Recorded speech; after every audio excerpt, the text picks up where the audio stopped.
शुक्रिया रोहन। और रिलायंस जियो ने चौथी तिमाही में अच्छे नतीजे पेश किए हैं। साल दर साल के आधार पर कंपनी का मुनाफा 4,716 करोड़ से बढ़कर 5,337 करोड़ हो गया है, जबकि कंपनी की आय 23,394 करोड़ से बढ़कर 25,959 करोड़ हो गई है। कंपनी का एबिटा 12,210 करोड़ से बढ़कर 13,612 करोड़ हो गया है, जबकि एबिटा मार्जिन 52.2% से बढ़कर 52.4% हो गई है।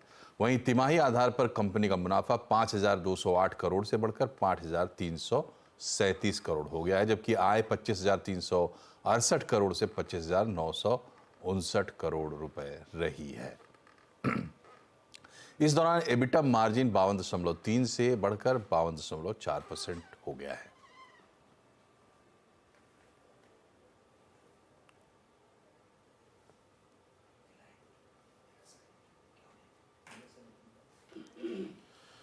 और जियो के नतीजों पर बात करते हैं। हमारे सहयोगी सुमित जुड़ गए हमारे साथ। सुमित, बताएं डिटेल कैसे समझे इन नतीजों को।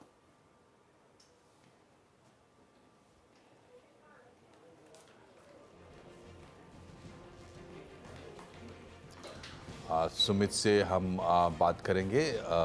उससे पहले आपको बताएं कि रिलायंस के जो नतीजे आए हैं जियो के, ये चौथी तिमाही के नतीजे हैं और काफ़ी अच्छे नतीजे आए हैं। 4,716 करोड़ जो कंपनी का मुनाफा था, वो मुनाफा बढ़कर हो गया है 5,337 करोड़। और आय, कंपनी की आय साल दर साल के आधार पर 23,994 करोड़ से बढ़कर 25,959 करोड़ हो गई है। कंपनी का एबिटा 12,210 करोड़ से बढ़कर 13,612 करोड़ हो गया है, जबकि एबिटा मार्जिन 52.2% से बढ़कर 52.4% हो गया है। ये ईयर ऑन ईयर जो आंकड़ा है उसका है। और अभी आप देख रहे हैं रिलायंस के Q4 के नतीजों का हाईलाइट आपके सामने स्क्रीन पर। अभी ब्रेकिंग न्यूज़, अभी नतीजे आ रहे हैं और मुनाफा हम देख रहे हैं 18,951 करोड़ हो गया है Q-on-Q 17,265 करोड़ से बढ़कर। और बाकी डिटेल्स धीरे धीरे आपके स्क्रीन पर आती हुई। तो इन नतीजों पर हम विस्तार से बात करेंगे। पहले देखते हैं 10 रुपये प्रति शेयर डिविडेंड का ऐलान भी किया गया है। और हमारे साथ हमारे सहयोगी सुमित जुड़ गए हैं। सुमित, रिलायंस के नतीजे आने शुरू हो गए, क्या डिटेल्स हैं? देखिए 18,951 करोड़ रुपए का मुनाफे का नंबर है, जो कि 17,265 करोड़ रुपए से बढ़कर कंसोलिडेटेड बेसिस पर आता हुआ दिखाई पड़ा है। स्ट्रीट की एस्टिमेट थी करीब 19,951 करोड़, लेकिन इसके ऊपर अभी और फर्दर डिटेल लेते हैं किस तरह के नंबर आते हैं। करीब 2.37 लाख करोड़ के आसपास का एक रेवेन्यू का फिगर है, जो कि अनुमान से बेटर है। 2.35 लाख करोड़ एक आय का अनुमान बाजार लगाकर चल रहा था। 18% के आसपास के एबिटा मार्जिन मार्केट ने अभी इस तिमाही के अंदर नंबर में देखने को मिला है। जो बाजार ने अनुमान लगाकर रखा था करीब इस तिमाही का एबिटा वो रफली 42,499 करोड़ रुपए के आसपास था। तो ये नंबर अगर ब्रीच करता है तो ये रिकॉर्ड नंबर के आसपास रहेगा, जो कि एबिटा के तौर पर आता हुआ दिखाई पड़ेगा। 42,499 करोड़ रुपए का एबिटा स्ट्रीट एस्टिमेट लगा था और आया है करीब 42,516 करोड़ रुपए का एक एबिटा का नंबर, जो कि रिकॉर्ड नंबर इस तिमाही पर आता हुआ दिखाई पड़ रहा है। तो एक नंबर्स के लिहाज से देखा जाए तो कई नंबर अनुमान से बेटर साइड पर है और स्पेशली ऑपरेटिंग परफॉर्मेंस के जो नंबर है वो भी हमारे साथ बातचीत करने के लिए नीरज जी मौजूद है। नीरज जी, जो नंबर्स आ रहे हैं प्राइमा फेसी, उसमें 18,951 करोड़ मुनाफे का नंबर है, लेकिन एबिटा का नंबर जो कि एक रिकॉर्ड नंबर आने की बातचीत थी और वो अनुमान से बेहतर भी आ रहा है। तो ये जो नंबर आया है वो अनुमान से बेटर भी है और नया रिकॉर्ड भी है। क्या डिटेल है आपके पास? देखिए, एबिटा आया है 42,516 करोड़ और हमारा अनुमान था 42,499 करोड़ आएगा। एग्जैक्टली आवास के अनुमान के मुताबिक एबिटा आया है और 2,35,850 का अनुमान था कि इतना रेवेन्यू आना चाहिए, उसके बिल्कुल करीब वो रेवेन्यू भी आया है। और मुनाफा हमारा अनुमान था कि 19,500 करोड़ आना चाहिए और लगभग उतना ही आया। तो एग्जैक्टली हमारे अनुमान के मुताबिक है। और रिलायंस जियो के नंबर इससे पहले आ चुके थे, वो भी आवाज़ अनुमान के बिल्कुल बराबर थे। हमारा अनुमान था कि रेवेन्यू 26,000 करोड़ का होना चाहिए, 25,959 करोड़ आया। एबिटा का हमारा अनुमान था कि 13,815 करोड़ आना चाहिए, 13,612 करोड़ आया। और पैट का हमारा अनुमान था कि आना चाहिए 5330 करोड़ और 5337 करोड़ आया। तो एग्जैक्टली डॉट जो आवास का अनुमान था, दोनों ही नंबर वहाँ पे आते हुए दिख रहे हैं। और एबिटा डेफिनेटली ये रिकॉर्ड है, 42,000 करोड़ से ज़्यादा का एबिटा आना अपने आप में वाकई बहुत ही कमाल की बात है। और पूरा एनुलाइज जब आप प्रॉफिट देखेंगे तो ये शायद रिकॉर्ड, हालांकि हर क्वार्टर में नया रिकॉर्ड बनता ही है, लेकिन इस बार भी ये रिकॉर्ड बनता हुआ देखने को मिल रहा है। शरद अवस्थी भी हमारे साथ जुड़ गए। शरद जी, पहले जो 4-5 नंबर आ रहे हैं, ये देख के आपको क्या अनुमान लग रहा है, कैसे लग रहे हैं आपको ये नंबर्स? टॉप लाइन के लेवल पे एक्सपेक्टेशन से बेटर है और EBITDA और बॉटम लाइन के लेवल पे सर्टेनली एक बीट नजर आ रही है मुझे। तो 41,900 के आसपास हम उम्मीद कर रहे थे, तो उससे मच बेटर है। पैट के लेवल्स भी उम्मीद 18,000-18,300 के आसपास थी, उससे मच बेटर है। तो ये नंबर यहाँ समझ में दिख रहे हैं। और जियो के नंबर चूंकि थोड़ी देर पहले आ जाते हैं, और वहाँ पे भी रेवेन्यू करीब 26,000 करोड़ रुपए और एबिटा 13,612 आया है। मार्जिन भी 52.4% के आसपास थे, जो हमारे लगभग एक्सपेक्टेशंस के बराबर थे। मार्केट भी ऐसा सोच भी रहा था। हमारा अनुमान था कि आरपू फ्लैट होना चाहिए। आरपू नंबर हमको देखना होगा कि कितने आए हैं निकल के, क्योंकि लास्ट क्वार्टर में कोई बहुत ज़्यादा चेंज नहीं वैसा हुआ था कि आरपू में कोई बहुत बड़ा परिवर्तन है। अभी उसका नंबर हम लोग देखेंगे, लेकिन लगभग जियो के नंबर भी वैसे ही आते हुए दिखे हैं। शरद जी, जियो के नंबर भी आपने देख लिए होंगे? हाँ जी, मोरलेस पूरी तरीके से ऑन एक्सपेक्टेड लाइंस हैं। 13,600 करोड़ के आसपास की EBITDA की हम उम्मीद कर रहे थे, 13,612 करोड़, तो मार्जिनली बेटर देन एक्सपेक्टेड ही है।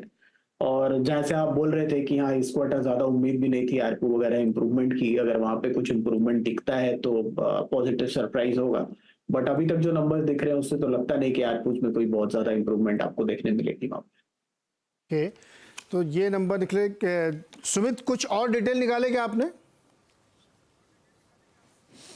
देखिए, मैं नीरज जी, मैं नंबर्स पे तो आगे बात करूंगा, लेकिन एक सवाल मेरा शरद सर से था पहले। शरद सर, आपने कहा कि आपका नंबर जो है वो एबिटा फ्रंट पर बीट आया है, तो आपने जो क्योंकि ऑब्वियसली बात है, आपने भी एबिटा का नंबर निकालते टाइम कोई ना कोई इवैल्यूएशन रखा होगा, तो आपके आधार क्या थे जिसके आधार पर आपने ये एबिटा का नंबर रखा और जिसको ये बीट किया है? सो आपने क्या सोच के एबिटा का नंबर एस्टिमेट लगाया था? देखिए, तीनों चारों सेगमेंट है, रिफाइनिंग मार्जिन्स मोर और लेस स्टेबल थी। अगर आप देखें इस पीरियड में कोई बहुत ज्यादा चेंज आया नहीं था, करीब $1-2 का इंप्रूवमेंट वहां आएगा। जियो के नंबर्स में मोर और लेस आरपू हम एक्सपेक्ट कर रहे थे कि स्टेबल रहेंगे, और इसके अलावा O2C बिजनेस में भी करीब 15,700 के आसपास की हम उम्मीद कर रहे थे, और E&P बिजनेस में भी थोड़ी मार्जिनल डीग्रोथ की हम उम्मीद कर रहे थे। तो चारों पांचों सेगमेंट मिला के लगभग 41,900 के आसपास का हमारा EBITDA आ रहा था, तो उससे तो काफी बेटर लग रहा है on the face of it number. Segmental wise revenue की अगर बात करें तो ऑयल टू केमिकल बिजनेस करीब 1,42,634 करोड़ रुपए का ये नंबर इस क्वार्टर के अंदर आया है, जो पिछली बारी 1,41,000 था। पिछले साल इस तिमाही में 1,28,000 के आसपास का नंबर था। Oil and gas business 6468 crore रुपए, पिछले तिमाही में 6700 करोड़ रुपए, पिछले साल इस तिमाही में 4500 करोड़ रुपए के आसपास था। रिटेल सेगमेंट करीब 76 से 77,000 करोड़ रुपए का एक नंबर देखने को मिला। पिछले साल इस तिमाही में 70,000 करोड़ था, उसके सामने 77,000 करोड़ रुपए का नंबर है, 10% की जंप है। और पिछले तिमाही में 83,000 करोड़ रुपए के आसपास का नंबर था। लेकिन स्ट्रॉन्ग अपटिक है डिजिटल सर्विसेज में, 35,000 करोड़ रुपए, 34,700 करोड़ रुपए का ये नंबर आया है। करीब 33,463 करोड़ रुपए था पिछले तिमाही में, और 31,000 करोड़ रुपए के आसपास का नंबर था YOY बेसिस पर, यानी पिछले साल के दौरान। अमरीश सर भी हमारे साथ मौजूद हैं बातचीत करने के लिए। Amrish sir, prima facie numbers कैसे देख रहे हो आप? क्योंकि जो एबिटा का नंबर है वो रिकॉर्ड है और रेवेन्यू फ्रंट पर भी नंबर स्ट्रांग है। सो ओवरऑल नंबर्स को देख के अभी क्या एक व्यू बन रहा है आपका? नहीं, देखिए, जो मेरा एक्सपेक्टेशन था करीब EBITDA to go up by about 3% और सो, एंड लाइक ओवरऑल जो GRM था, I was expecting to go up by about $1. So I think overall it seems okay as of now. तो मुझे लगता नहीं कि बहुत ज़्यादा I think it will make a difference to the stock as such. I think more or less it is what was on expected lines overall. जी, Amritsar segmental wise Jio के numbers भी आपने देखे होंगे, थोड़े पहले वो नंबर आए थे और वहां पर भी आरपू का नंबर नहीं है, लेकिन अदरवाइज नंबर्स जो है थोड़े से बेटर साइड पे देखने को मिल रहे हैं। जो स्ट्रीट एस्टिमेट लगा था उसी के इनलाइन ही आए थे। सो जियो के नंबर्स के ऊपर कोई टेक? देखिए, आई मीन आरपूस जो मैंने एक्सपेक्ट किया था इज अबाउट 184 185। आपने बताया कि अभी तक आरपू के नंबर आए नहीं है, but then if the I mean overall numbers are better, तो I think it should be, I think when they announce the ARPUs, I think it should be closer to 184 185, which is decent. Okay, चलो मैं थोड़ा सा और detail इसमें बता देता हूँ। ऑडिटेड नंबर जो हमारे सामने है इस वक्त की कि रेवेन्यू फ्रॉम ऑपरेशन 2,40,715 करोड़ आए हैं इस क्वार्टर में। पिछले साल के इसी क्वार्टर में थे 2,27,970 करोड़। पूरा एनुअलाइज नंबर आप देखेंगे तो वो 9,14,000 करोड़ के आसपास बैठता है। पिछली बार 891 था। अब इसमें ब्रेकअप भी अब देखिए, जो ऑपरेशनल नंबर है इसमें पूरे, उसमें ऑयल टू केमिकल आ रहा है 1,42,634। ऑयल एंड गैस स्पेसिफिक जो बहुत ही क्रिटिकल फील्ड से आता है उसमें 6,468 करोड़। रिटेल का रेवेन्यू है 76,683 करोड़। डिजिटल सर्विसेज में 34,741 करोड़ और 31,000 करोड़ अदर बिजनेसेस से आया है। और इसमें से जीएसटी की रिकवरी लेस कर दें अगर, तो ये 2,40,000 करोड़ के आसपास बैठता है। सेगमेंटल एबिटा आपको बताते हैं, ऑयल टू केमिकल का एबिटा 16,777 करोड़ आया है और रिटेल का आया 5829 करोड़, ऑयल एंड गैस में 5600 करोड़। तो टोटल 45,000 करोड़ का सेगमेंटल जो एबिटा बन रहा है वो 45,065 करोड़ के आसपास के बैठता हुआ दिख रहा है। तो क्वार्टरली नंबर भी जो हम लोगों के एक्सपेक्टेशन थे वैसे ही आए हैं और एनुअलाइज नंबर तो अगेन 9 लाख करोड़ को ये टोटल रेवेन्यू पार कर गया। अमृतसर, ये बताइए कि ये जो नंबर दिख रहे हैं इसमें खासतौर पे क्या पेटकेम का स्प्रेड बढ़ा है? क्योंकि ऑयल प्राइसेस बहुत हाई थे तो ज़्यादा इन्होंने कमांड किया और रिफाइनिंग मार्जिन का फ़ायदा मिला। देखिए, रिफाइनिंग मार्जिन्स का तो फायदा मिला है। एट द सेम टाइम जो पेटकेम मार्जिन्स थे, एक्सपेक्टेड थे कि they will be more less flat, can reduce a bit, पर यहाँ लग रहा है कि शायद पेटकेम मार्जिन्स भी बढ़े हैं, so which I think is positive. तो जी आपको कैसे लगे नंबर?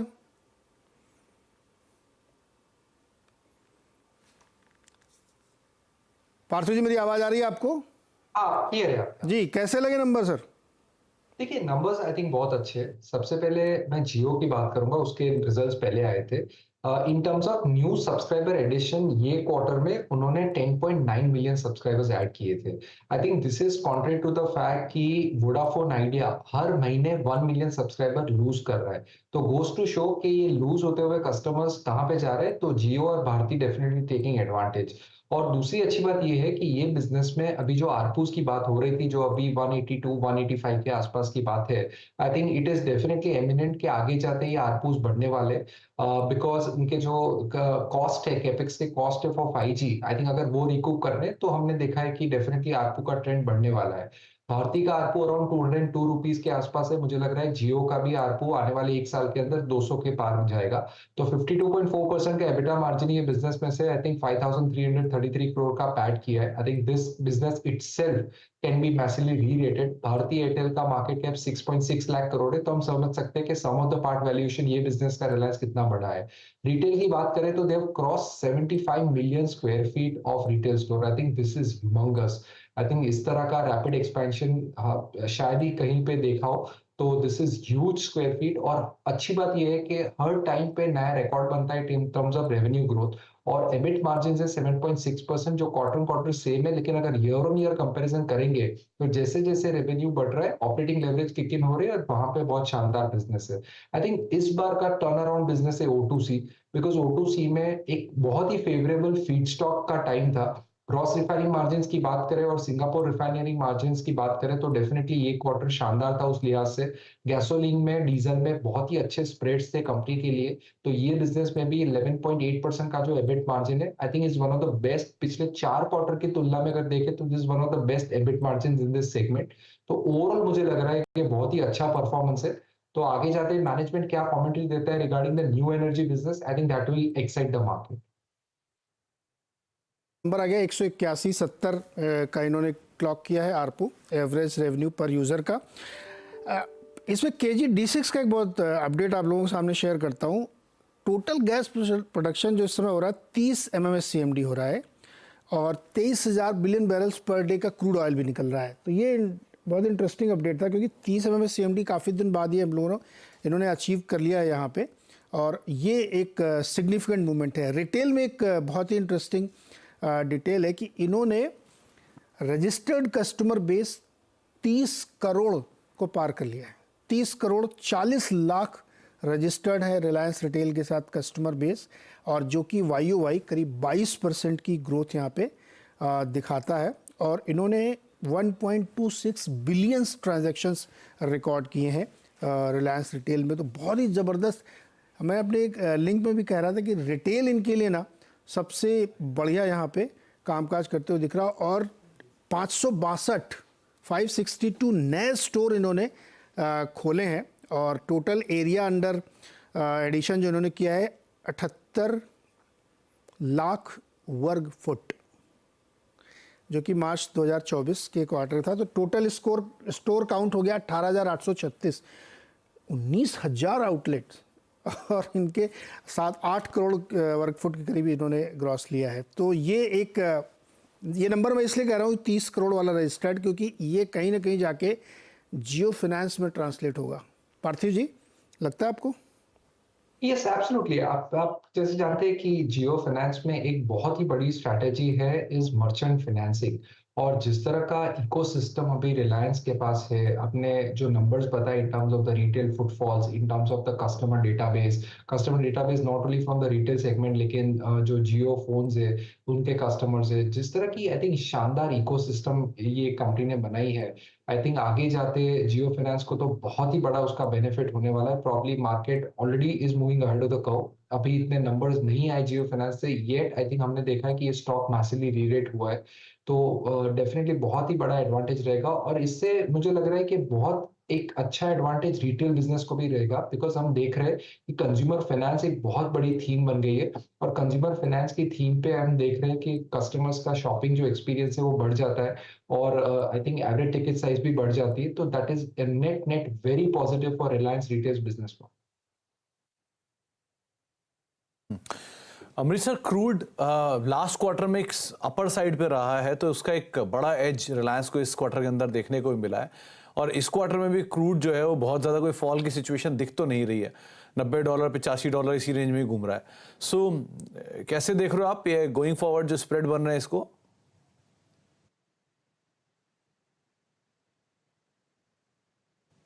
आप मुझसे पूछ रहे हो? अमृतसर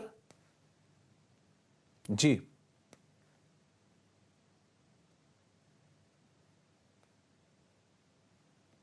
अमृतसर सवाल आपसे था।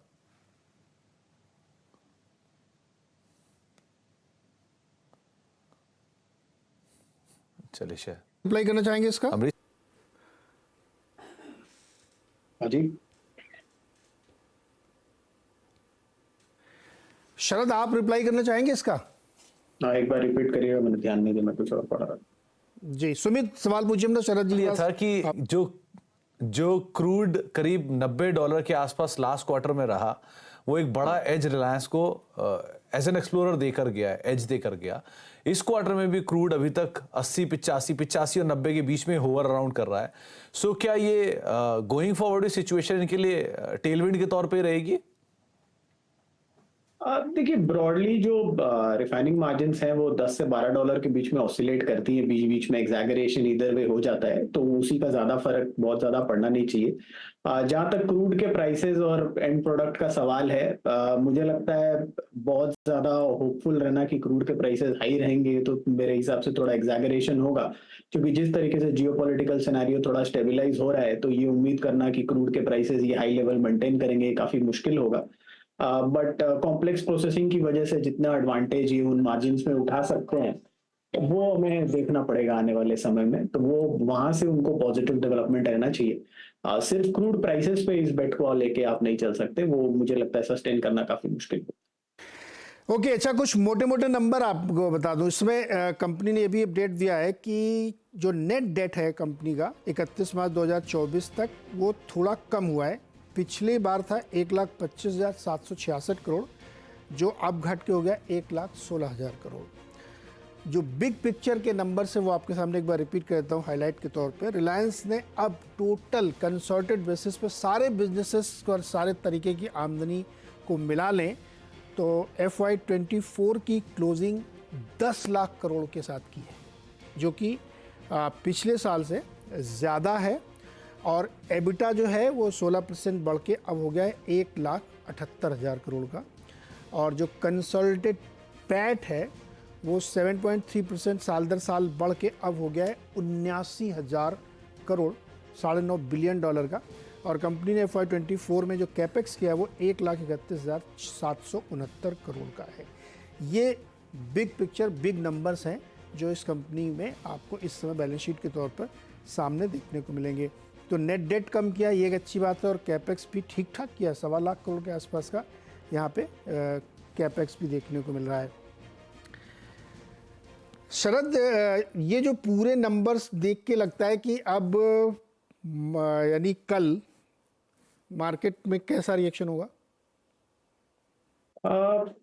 फ्लैट टू पॉजिटिव बायस जैसे रिएक्शन होना चाहिए मेरे हिसाब से। O2C के नंबर्स ने सरप्राइज किया है, उसमें पिछले क्वार्टर शायद कुछ रिफाइनरी शटडाउन्स भी थे, तो उसका भी फर्क आपको नंबर्स में दिखेगा। अभी फुल्ली ऑपरेशनल था इस क्वार्टर में, तो मुझे लगता है थोड़ा पॉजिटिव साइड पे ही रिएक्शन रहना चाहिए बायस के हिसाब से, क्योंकि O2C से बहुत ज्यादा उम्मीदें थी नहीं और जियो वगैरह ने नॉर्मली परफॉर्म किया है। आने वाले क्वार्टर्स में मैं ये देखना चाहूंगा कि जो रिटेल में FMCG प्रोडक्ट्स वगैरह लॉन्च किए अभी तक उसकी ट्रैक्शन काफी स्ट्रांग रही है। आने वाले समय में वो कैसे बिहेव करता है वो एक इम्पॉर्टेंट चीज रहेगी देखने के लिए। मुझे लगता है रिटेल एक स्पेस है जो काफी हद तक फर्दर इंप्रूवमेंट ड्राइव करेगी। और जियो में अगर अगले 2-3 क्वार्टर में आरपू इंप्रूवमेंट्स दिखती हैं फाइबर की वजह से या नॉर्मल टेलीकॉम की वजह से, ज्यादा करके फाइबर की वजह से, तो मुझे लगता है वो भी एक एस्पेक्ट हो सकता है जहां से फ्यूचर ड्राइव हो सकता है। और मेरा खास ध्यान रहेगा रिन्यूएबल एनर्जी या न्यू एनर्जी स्पेस में कंपनी जो अनाउंसमेंट्स करती है कि उनके कॉन्क्रेटाइजेशन पे कंपनी क्या कमेंट्री करती है, वो एक मेजर ट्रिगर होना चाहिए रीरेटिंग के लिए। सर, 23,000 करोड़ का केपेक्स क्वार्टरली बेसिस पे, 1,10,000 करोड़ रुपए केपेक्स एनुअल बेसिस पर, और उसके बावजूद भी डेट में रिडक्शन, यानी कि एक स्ट्रॉन्ग कैश फ्लो जनरेशन वैसे भी कंपनी कर रही है और स्ट्रांगली उसका डेट रिपेमेंट में भी इस्तेमाल कर रही है। आप क्या कैसे देख रहे हो गोइंग फॉरवर्ड रिलायंस की तस्वीर को? इन नंबर्स के आधार पर कोई रीरेट की पॉसिबिलिटी है? कैसे टारगेट्स में रिवीजन की उम्मीद? मेरे लिए ये क्वेश्चन जी अमरीश सर। हाँ, तो देखिए यहाँ पे तो क्लैरिटी है कि जिस हिसाब से कैश फ्लो हो रहा है, they have been able to like reduce debt as well as increase capex, तो वो काफी बड़ा पॉजिटिव है। और देखना पड़ेगा कि in the new energy space में मैंने किस हिसाब का कैपेक्स कर रहे हैं और sort of growth which can happen there. I think that will be closely watched. और दूसरा है जो growth in retail store addition, I think that will be quite important I mean going ahead, क्योंकि जो आपने नंबर दिया है 30 करोड़ उनके कस्टमर्स हैं, विच एक्चुअली मीन्स कि करीब 35 करोड़ फैमिली है इंडिया में। Even assuming both husband and wife are customers registered, that means nearly 50% of the families are covered. तो I think I mean this is a huge number. और I think it will be very important to see as to what sort of a retail store addition happens from here onwards. And I think that will be closely watched. So I think these two are the key monitorables. और जो ARPU का growth देखा है हम लोग ने, I think it is lower than expected. I think it is about 181 or 182 है. But then it's surely expected कि by the end of this financial year, I think at least 194, 195 तक हो जाना चाहिए. I think that is what people will look at. पार्थिव, आपका take क्या है targets को लेके? क्या कोई आप फेरबदल करोगे? जिस तरह के बीटा के नंबर देखने को मिले हैं, नए केपेक्स के नंबर आए हैं और जियो के नंबर्स आए हैं, आप कैसे टारगेट्स को रिवाइज कर रहे हो?